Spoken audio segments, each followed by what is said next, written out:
Life in Kansas City can be difficult and confusing, so here are 18 different life hacks to help you navigate life in Kansas City. Stick around for number 18 because nobody, and I mean nobody, wants me talking about it. Number 1 is this: when you take your phone to navigate to a new location, especially one where you've never been before, double check the suffix. Suffix meaning street, terrace, avenue. They can all be interchangeable, especially if the street is a numbered street. So here's the thing. When we moved to Kansas City back in 2020, we moved to a street called 69th Terrace. Now, when I had to drop my car off to a mechanic to get the oil changed, I took an Uber all the way back home to my house, and I wasn't really paying attention. I was either reading a book or on my phone or something like that. And so the Uber got to the destination, I looked around, and I was in the exact wrong spot because I had navigated, instead of to 69th Terrace, I had navigated to 69th Street. Now, it wasn't that big of a deal. I just walked the street over because it was just right next to each other. But it's a mistake that I made continuously, especially when you let the map kind of populate the address for you. Sometimes it can assume the wrong address for you. Now, in a much more serious note, there was a young man last year in 2023 named Rolf Jarl who was shot by another person because he went to the wrong house. He made the same mistake. He either was supposed to go to terrace and went to street or vice versa, and the stranger that was there shot him right through the door. Now, this is in no way saying that because he made that mistake that he deserved to get shot. He didn't. And this is in no way justifying the person that shot him, because in no world are you justified just shooting somebody who comes up to your house. However, all this is to say that I frequently make this mistake, having to navigate everywhere because of real estate, going to street, terrace, avenue, all of these different places. I can't tell you how many times I've navigated to the wrong place. And this is especially important because there are some times when you would navigate to the exact wrong part of the city, which leads us to the number 2 life hack, which is that the street numbers grow the farther away they get from the river. So if you think of the river as 0, okay, you think of the river as 0, and then the further you go north, the higher the street numbers get. The further you go south, the higher the street numbers get. So in this case, if you're not checking the suffixes and you're not knowing exactly where you're going, you could end up at 99th Terrace all the way south of the river when you're wanting to go to 99th Street all the way to the north of the river. And some of these places do share the same number addresses. It is a very real possibility that you could navigate 30 to 45 minutes away from your destination if you didn't know exactly where you're going. So double check where you're going on a map. The whole thing with the street numbers counting up away from the river, I didn't know until a few years into living here in Kansas City. I was just super frustrated with all the numbers. I didn't know that until somebody else pointed it out. And here's one of the things that is going to be helpful. If you do get lost, let's just say you live south of the river and you get lost up north, you're not really familiar going up north. If you just follow the street numbers counting down, you will get to the river. Vice versa, if you get lost south of the river and you live up north, you just follow the street numbers counting down and you will get to the river. And then eventually, hopefully, you can recognize something. The closer you get to the river as you cross the river, there's only a few points to cross it right now. They're building more, but that's a helpful tip to help you navigate. Now, most of the time, obviously, you're going to have your phone. However, if you end up in a place where you don't have your phone, that's a helpful tip to help you not get lost in Kansas City. Now, speaking of phones, one of the things that you can do to help make your move to Kansas City much easier is to pick up your phone and give us a call. 816-4-MOVE-KC. Call or text us anytime, and we promise we will get back to you. You can also send us an email. We have a ton of people emailing us all the time about moving to Kansas City from all over the place. Recently, we've helped people move here from Georgia. We've helped people move here from California. We've helped people move here from Florida and New York. So all of these people are reaching out for our help to help them move here to Kansas City, and we would love to help you.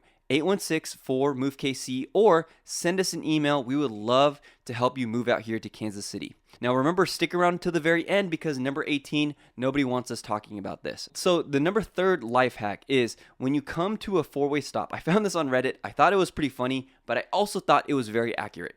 When you come to a 4-way stop, look around at all the different cars and let the car that has the most damage go first, okay? Now, obviously, you should follow the rules of a 4-way stop. There's, agreed upon rules in terms of how to navigate a 4-way stop. But this serves as a warning to note that the junkier the car in Kansas City, sometimes the more reckless the driver.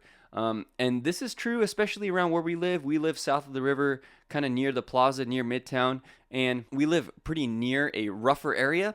And when you live in rougher areas like this, people do drive their cars pretty crazy. You're just going to want to make sure that, especially if you don't want to mess up your car, get in an accident, just be on the watch out for kind of beat up cars, because that kind of shows you that they're driving a little bit recklessly anyway. So I thought it was pretty funny in terms of a four-way stop, letting the most damaged car go first. That's not always the case. I don't want you to follow it as traffic law and get into a bad accident or something like that. All this to say is watch out for the junky cars around Kansas City, because sometimes the drivers can be reckless. Now, again, this is not saying that somebody who has a junky car, maybe who can't afford to upgrade to a nicer car, is necessarily going to be a bad driver. But from my experience, we have seen that the more beat up the car, I would be a little bit wary, give them a wide berth. Don't follow them too closely. If they're following you and they're tailgating you, let them go past, because a lot of these people, there are a lot of reckless drivers in Kansas City. Okay, number 4 also has to do with driving in Kansas City, and I'll tell you a short story about number 4. I actually followed this tip, and it helped me not get into a very bad accident. When we used to live up north in a city called Gladstone, this is on the north side of the river, we used to pull off on a freeway called the 35. And when we get off 35, there was a very strange kind of intersection, and so we were sitting there once, and the light turned green. And for some reason, I didn't just immediately pull into the intersection. I kind of waited, because the intersection is like right under the 35. And so it's kind of hard to see. And sure enough, a few seconds after the light turned green, somebody just blew through the intersection, probably going 40 to 50 miles per hour. And if I would have pulled into the intersection and they would have blown through, they probably would have hit the driver's side door. Even worse, they could have hit my kids were like right behind me. It's something I don't really like thinking about. But all this to say, the next life hack is don't be the first one in an intersection, or at least just double check to make sure people aren't trying to blow through intersections. Drivers in Kansas City sometimes can be kind of wild, sometimes can be kind of reckless. I would say, based on experience, having lived both north and south of the river, drivers are a little bit more reckless south of the river. So just be careful out there when you're driving. Give people the right of way. Another one that's kind of connected to this but isn't a separate life hack is if you do get cut off, or if somebody decides to drive recklessly around you, just let them go. My wife used to work at Research Medical Hospital, which was the #1 trauma center in all of Kansas City. And she said many times she would see people come in with either a gunshot wound or a stab wound or something like that because of road rage. It is never worth it, especially if you're driving on the 71, which is kind of like the main freeway that goes right through downtown, through Midtown. I take it almost every day. Whenever I get cut off there, or whenever somebody drives recklessly around me, I just basically say, look, I'm going to give you a very wide berth.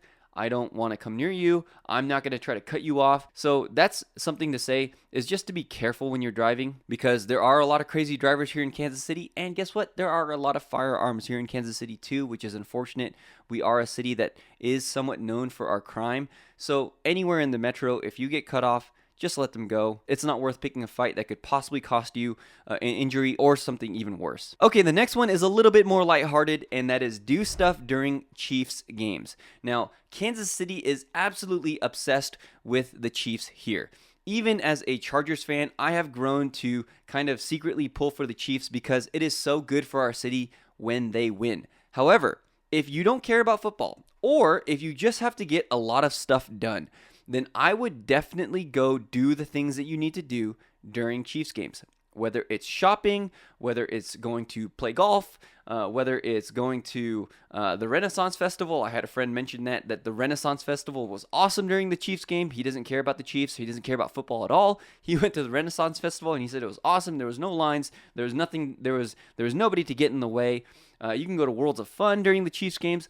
All of these things are easier to do during the Chiefs games because everybody else is going to be at home watching the Chiefs. So if you don't care about football, or even if you just decide to, hey, take a week off of watching football to take your kids to Worlds of Fun, do it during the Chiefs games because everybody else is going to be at home watching the Chiefs play. Now, this next one is kind of the opposite of this, is that if you don't like people, okay, if you're not super extroverted, then I would avoid bars and pubs anywhere where you could watch the Chiefs during the Chiefs games.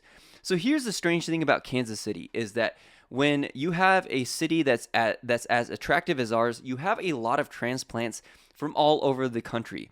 And you have a lot of transplants that root for different NFL teams, okay? I heard a story from my friend who went to a Buffalo Wild Wings, I think in Lee's Summit, when the Lions were playing the Chiefs. This was all the way back to the first game of the 2023 season. The Chiefs ended up losing that game, but then they won the Super Bowl. But they went to the Lions versus Chiefs games, and there were a lot of people who had either relocated here from Michigan or were just visiting from Michigan, from Detroit, and they were either permanent residents here that still rooted for their Lions, and things got really rowdy at a Buffalo Wild Wings. And he said that there were two people, a Lions fan and a Chiefs fan, that got into a physical altercation that started with a verbal altercation at Buffalo Wild Wings. Eventually, there were fists thrown, there was grappling, and the cops were called. I don't know. I don't think there were any serious injuries, but it was definitely some wild kind of atmosphere there. And for him, he didn't necessarily mind it. He was telling me like, oh my gosh, it was so crazy. It was awesome. They were fighting. And I was kind of like, look, I don't think I would like my kids to be there. So again, if you kind of want to keep to yourself, if you're a little bit more introverted, then I would recommend avoid anywhere where somebody could watch Chiefs during the Chiefs game. Instead, pair it with that previous life hack and go shopping, go do things during while the Chiefs play, okay? Now, this next one has to do with talking to people. So if you're super introverted, you may not like this, but here's the thing about Kansas City. Now, we have this thing called Midwest Nice, where a lot of people in Kansas City are super kind and willing to engage in conversation if you're willing to. So one of the tips that I picked up was just say hi to people when you're out and about. You never know what opportunities you can find. I remember when I was out and about at this different art festival, that was in Midtown. I was there with my kids, and I just said hi to the random person next to me. Actually, I talked to him about his hat. I like golf, and I could tell that he golfed because of the type of hat that he was wearing. And I remember I just talked to him about, hey, do you golf? And we started talking about where we like to play. And eventually that person became a client of mine and did eventually purchase a house with me. And we are still connected to this day. We still go play golf, and it's a really good friendship. And so I would say a lot of people are very open to that if you're willing to talk to people. Now, again, if you're generally introverted, you want to avoid people, you obviously can stay in your house and never meet anybody. But one of the unique things about Kansas City is that everybody's really outgoing. Everybody's really kind. Everybody's really nice. And if you just say hi, you never know what opportunity is waiting on the other side of that simple, friendly conversation. For me, it was a client, it was a friend, it was a golf buddy. For you, it might be something different. If you're looking for a job, go out there, introduce yourself, say hi, talk to people, be friendly, because you never know what kind of opportunity you're just going to stumble upon in Kansas City. Okay, this next one involves driving, but particularly driving on the 435. The 435 is a highway that kind of goes east to west, kind of goes through Missouri, all the way through Overland Park, Leawood, goes towards Olathe, Lenexa, that type of area. But I saw this on Reddit again, and it kind of caused me to chuckle because whenever I have to go to Overland Park, I take the 71 to the 435, and I go over to Overland Park. And they said the 435 technically has no speed limit. It's kind of like Mad Max Fury Road. And that kind of made me chuckle because that's actually true. When you get on that freeway, if it is during rush hour, you're going to be going, that's like the one freeway in Kansas City that you could really have bumper to bumper traffic during rush hour, okay? You can have bumper to bumper traffic in other freeways, but that's just because the freeways are kind of small and not necessarily built for the amount of traffic. But 435 is a wide freeway, and there are just a lot of people moving through that freeway. So that kind of feels the most like the 405 in California if you're moving here from California. That's a big freeway that kind of interconnects a lot of different areas. So the 435 is a very wide freeway, kind of like 4 or 5 lanes wide, and a lot of people just go really, really fast down it. I remember being in the left lane of the 435 going like 85 miles per hour, probably like between 80 to 85 miles per hour, and I was being tailgated pretty closely by a truck, so I had to move to the right hand lane, let them go past, and they just flew past. They're going like at least 95 or 100, so it truly kind of is like Mad Max Fury Road there. Just be careful when you're driving on the 435. There's kind of no rules, I guess. I have seen people pulled over on the 435, but nowhere near as many people as I would expect for kind of how crazy people do drive on the 435. Okay, this next tip has to do with Kansas City barbecue. We are famous for our barbecue, if you didn't know that. But one of the things is that if you go to Gates, Kansas City Joe's, basically any barbecue that's not a traditional sit down where the waiter will come and take your order. Know your order before you go in. One of the reasons why is because I think these kind of no nonsense places are not necessarily as focused on like, man, what's a good way to put it? Maybe like being like super nice. I remember when I called into Kansas City Joe's, there was a lady that used to answer that was just like, "What do you want?" You know, like, "Kansas City Joe's, what do you want? Like, tell me what you want." You know, and if you were just kind of like, "Oh, give me a second," she'd be like, you know, like, "Hey, I'm waiting on you. Just order." And a lot of people patronize these places. There's always going to be a good wait for a lot of these places. So know your order before you go in, because some of the staff, while they're focused on making super good barbecue, aren't going to be focused on giving you a cushy customer service experience. Not to say that, again, they're not bad people or anything like that. They're really good at what they do, which is make barbecue and really good barbecue. But you're gonna want to know your order before you go in. At Kansas City Joe's, I typically get the Z-Man. The Jumbo Z-Man is something that I really enjoy. At Gates, I typically get, like, they have a mixed plate that kind of gets you a little bit of everything, which is really good. So those are the things that I would kind of recommend, but make sure you go inside, you know the order, because a lot of people are going to be waiting on you. Of course, you could hit it at a time when it's not super rushed, or maybe the staff is not going to be rushing you, but in general, know your order before you go there. Check online. It's super easy to find the menus there. So just know your order before you go in. Number 10 is another one for you introverts. Avoid these places during the holidays. Avoid the Country Club Plaza if you don't want to get in a traffic jam. Avoid the Legends outlets because everybody and their mom is going to be shopping out there. And avoid Union Station because the Holiday Reflections or Home for the Holidays or whatever they call that holiday setup that they have there is definitely going to be a place that is super crowded. So if you don't want to go to a place during the holidays that is super crowded, make sure you avoid those places. Okay, this next one is about the different confusing areas in Kansas City. Just to give you an example, the Uptown Theater is located in Midtown. The Midland Theater is located in downtown. And North Kansas City is south of Kansas City North, or the Northland. Okay, let me explain all of that. There's a theater called Uptown Theater. It's a very famous theater located in Midtown. Midtown is below downtown if you look on a map, okay? The Midland Theater, which you would think is in Midtown, is going to be above Midtown in downtown. And then what happens is when you cross the river and you go north of the river, typically what people will call that is the Northland or Kansas City North. Now, if you call it North Kansas City, you're mistaken because there is a proper city, a different municipality called North Kansas City.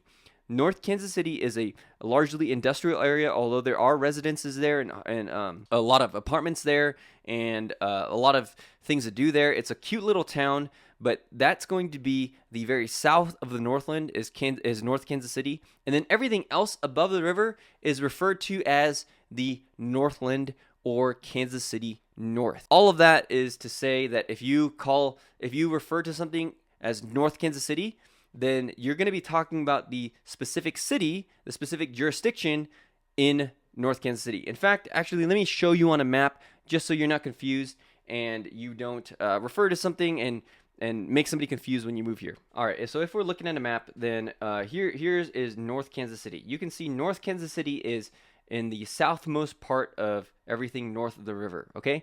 Everything else up here, all the way up to Platte City, Kearney, Smithville, Excelsior Springs, all of this is called the Northland. A lot of people will refer to the Northland.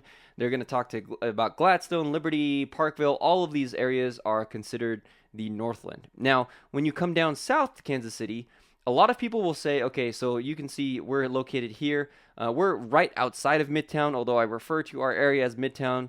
Midtown is technically like right in here, but this is downtown right here.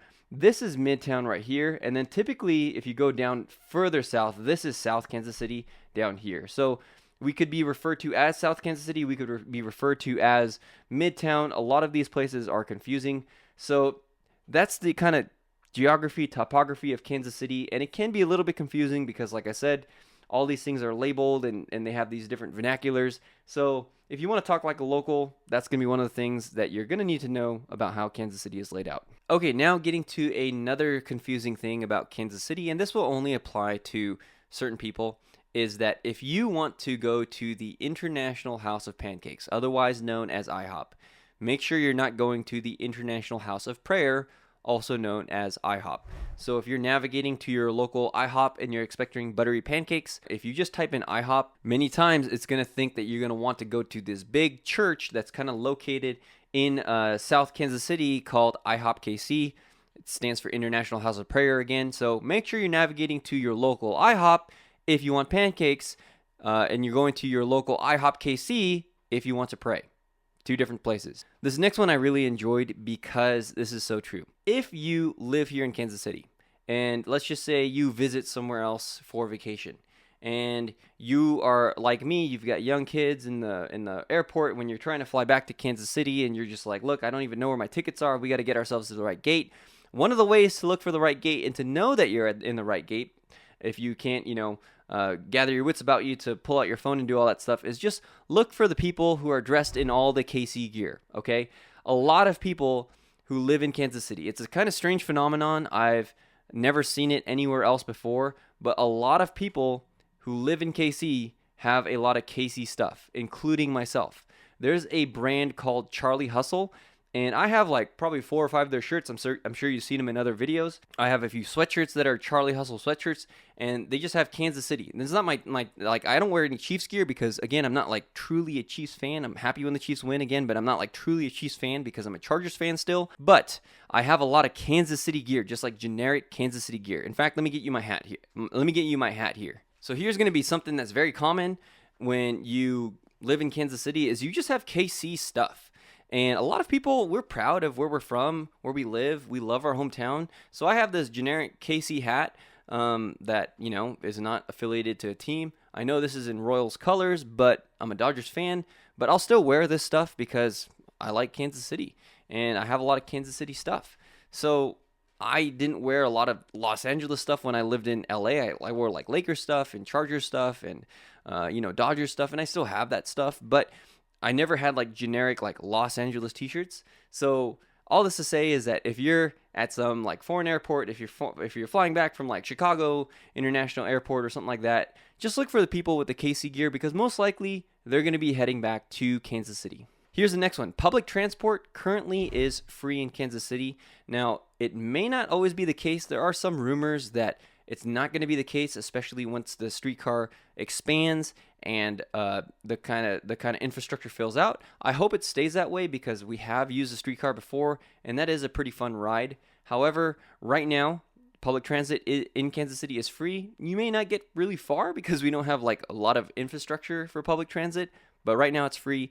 So that's just something that you're going to want to know to help get yourself around Kansas City a little bit. Speaking of getting around Kansas City, back to driving. A lot of these life hacks have to do with driving. Kansas City is known, especially on the Missouri side, is known for our potholes in the roads. If you want to avoid the potholes, then what you have to do is you have to drive just a little bit off center with the lane. So if you drive down the lane like a regular good driver should, you're going to hit a ton of potholes. If you just kind of offset your car just a little bit, not to say that you don't drive on the sidewalk or anything like that. Don't do anything crazy. Just offset your car just a little bit. You're going to run into a lot less potholes if you kind of just drive where one wheel is kind of right on the edge instead of just like centered in the lane. Okay, so again, not telling you to break any traffic laws, but if you kind of drive just a little bit offset on the lanes in Kansas City, especially like Troost, Paseo, oh my gosh, like those areas are littered with potholes. Whenever we drive up it, just drive a little bit offset and you won't hit as many potholes. You'll still hit some, but not nearly as many as you would if you just drove down completely centered in the lane like a normal person should. Okay, the next two have to do with weather. The first one is that when it is sunny out, if it's windy, wind chill accounts for about 10 degrees, especially in the spring. Wind chill accounts for about 10 degrees. It feels about 10 degrees colder. So the other day, it was like 60, 65. It was sunny, but it was super windy. My kids were freezing cold because, again, wind chill accounts for about 10 degrees. And it was like, instead of 65, it felt like 55. It was really, really cold. Conversely, during the winter, sunshine, like open sunshine when it's not like cloudy and overcast, sunshine accounts for 10 degrees the other way, 10 degrees warmer. So if it's like 45 during the winter, and it's sunny and you can be out in the sun, it feels like 55. I don't know how it is. I've talked to a lot of people. They say, yeah, if it's sunny, even if it's 45, even if it's 35, I can go out in like a light jacket because it's going to be sunny and I'm going to feel warm. So again, 2 life hacks. Wind chill accounts for 10 degrees colder. Sunshine, like bright sunshine, this is not like if it's cloudy, right? Bright sunshine accounts for 10 degrees warmer. So just keep those 2 things in mind. And the last one that nobody wants us to talk about is that Kansas City is like Fight Club, is that you don't talk about Kansas City, okay? That's one of the rules about living in Kansas City, because if you do talk about Kansas City too much, like I said, nobody wants me to mention this, then a lot of people will move here to Kansas City because it is such an attractive place to live. It's growing. A lot of these homes that people are trying to buy, a lot of my clients are trying to buy, they're still getting outbid because it is such an attractive place to live. So you don't talk about Kansas City, because the more you talk about Kansas City, the more a lot of people will want to move to Kansas City. Now, if you are looking to move to Kansas City, you are going to want to know, does the reality fit your expectations? Well, find out right here.